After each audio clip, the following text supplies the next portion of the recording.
Hello to you all.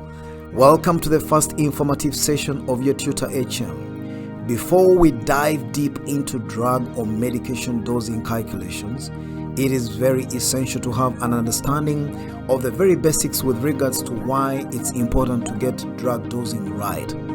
This video is therefore going to provide an overview of the importance of drug dosing. Specifically, this video will cover what drug dosing entails, highlights of the routes of drug administration, why drug dosing is important, and it will also highlight explanatory definitions of right and optimal dosing with respect to the vitality of drug dosing.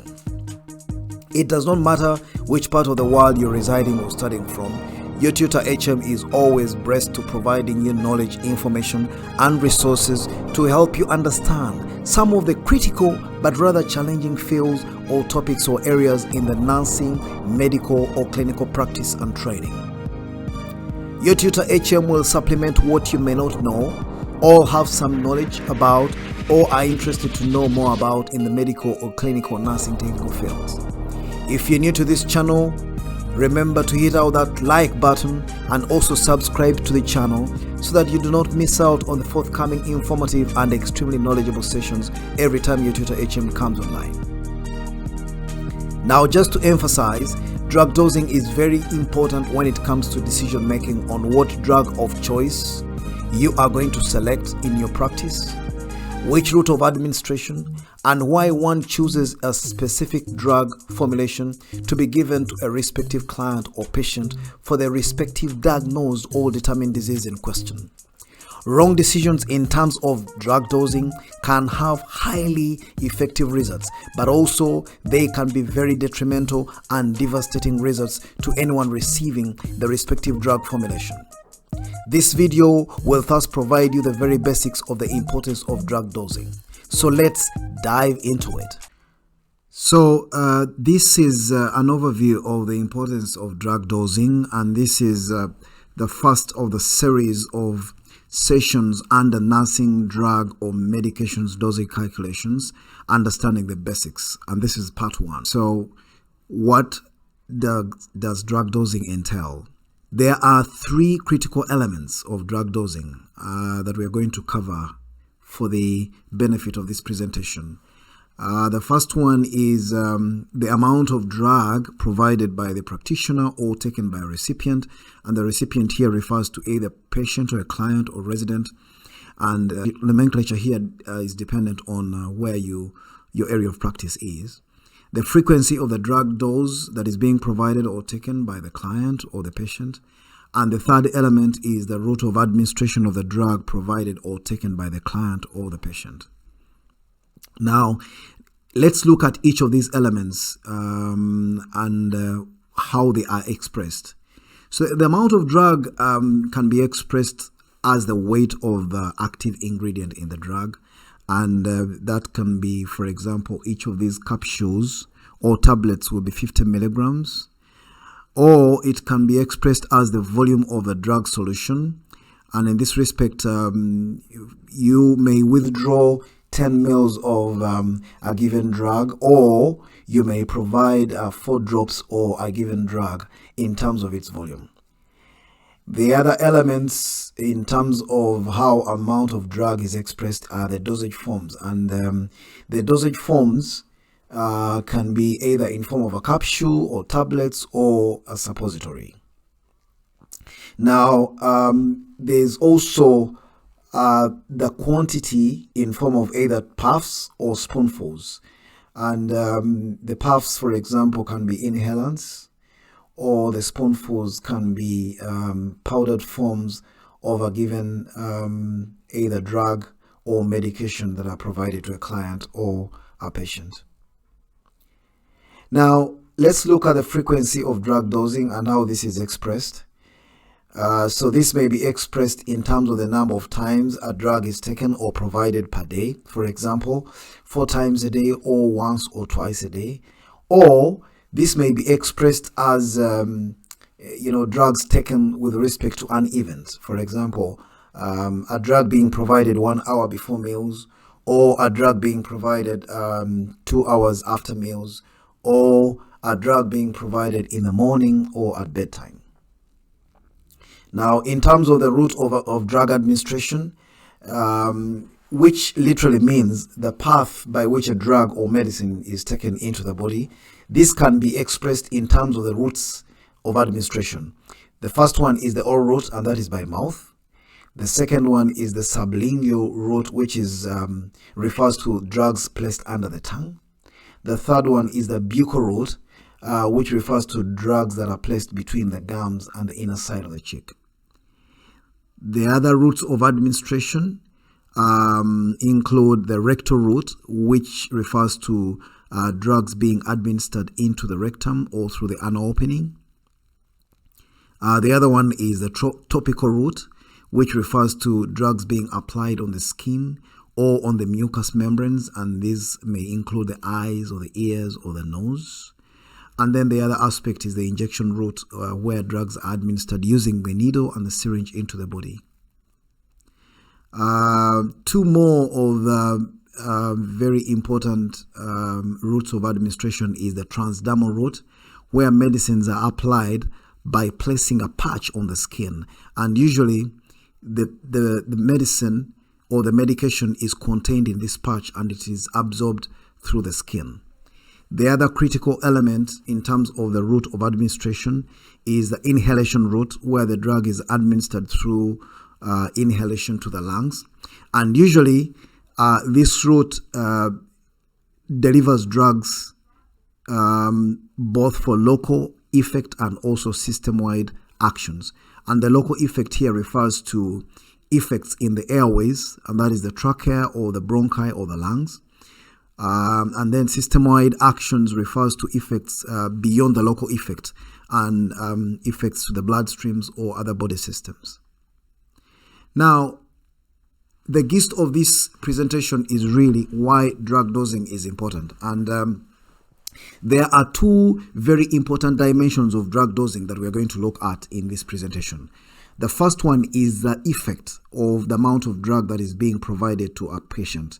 And this refers to what they experience in terms of the dosage effect of that drug to any given patient.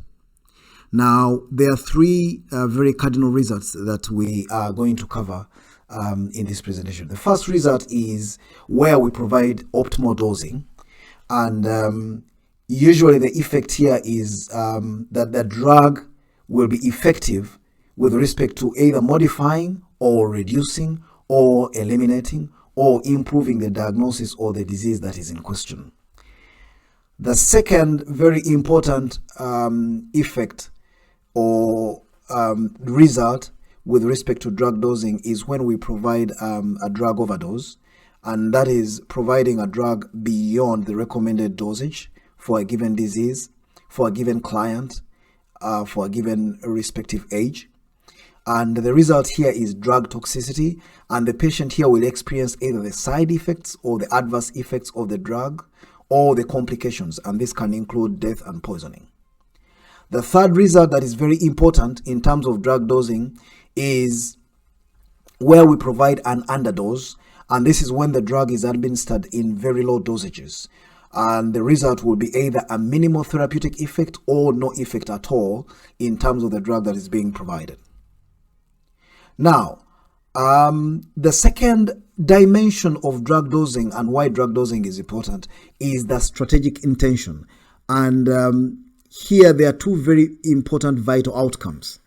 When we provide either optimal or right dosage, these two elements, optimal and right drug dosing, are very strategic in terms of preventing treatment failures and drug resistance. And we will attempt to look at what these two encompass. Now, I think it is very important for us to get to know what right dosing means and what optimal dosing means. And for the benefit of this presentation, right dosing means that the right drug is being provided or is being given for the right diagnosis. For example, some of us who are living in the tropical areas, like for example Africa or South America, They are drugs called artemisinin-based combination therapies, SCTs, commonly called SCTs. And these are the treatment of choice according to the World Health Organization for uncomplicated falciparum malaria. This is one of the type of malarias that is, is very endemic in these settings. And endemicity here refers to either regions or countries where malaria is either predominant, prevalent, or prevailing. So if you do not provide SCTs, which is the treatment of choice for this kind of diagnosis, which is uncomplicated falciparum malaria, that means that there will be a mismatch between the drug of choice or the drug that is being provided and the diagnosis in question. So in other words, if there is a mismatch, then you're not achieving the element of right dosing in this aspect. The other very important element that we need to grasp is the optimal dosing, and this is where we provide a drug in the right or exact dosage quantity. In other words, not below, and that is underdosing, or not above, and that is overdosing. So optimal dosing is also very critical. These two elements, optimal and right drug dosing, are very vital strategic intentions in terms of preventing treatment failures and drug resistance.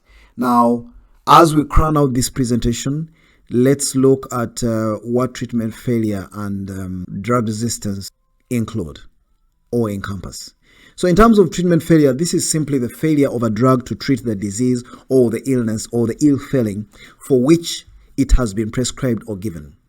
And this is usually exemplified or manifested in the persistent experience of a given client or patient or resident in terms of signs, symptoms, and complaints that are due to the disease in question. So if a drug is provided and it is not able to reduce the signs, the symptoms, or the complaints that a given patient is experiencing, then we are entering into a zone of treatment failure.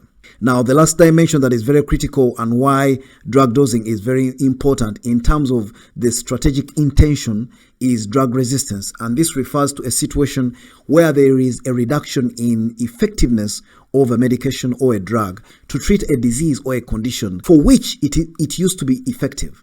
And the most important aspect of this explanation is the condition for which it used to be effective. So there should have been evidence of this drug being effective against either the disease or the condition in question. And so the resultant ability of the disease agent, either a bacteria or a fungi or a parasite or a virus, to withstand the effect of this drug or medication that it once blocked or stalled or impeded or killed, means that this drug is getting into the mode of drug resistance in terms of effectiveness. So this is the end of this presentation, and I thank you all for watching. This therefore crowns the end of this presentation of the overview of the importance of drug dosing. Hope you liked and enjoyed this presentation. Watch out for the next video that is going to cover nursing drug or medications dosage calculations, understanding the basics part 2, and specifically the forthcoming video will cover overview of drug measurement systems. Feel free to send through your comments, and we are also very much interested to know more about the areas or topics of your interest. YourTutorHM is intended to be more demand driven but also comprehensive enough to nurture you from the all needed basics to the advanced levels of resource applications so that you attain the ultimate goal of succeeding in your medical or clinical or nursing studies and practice.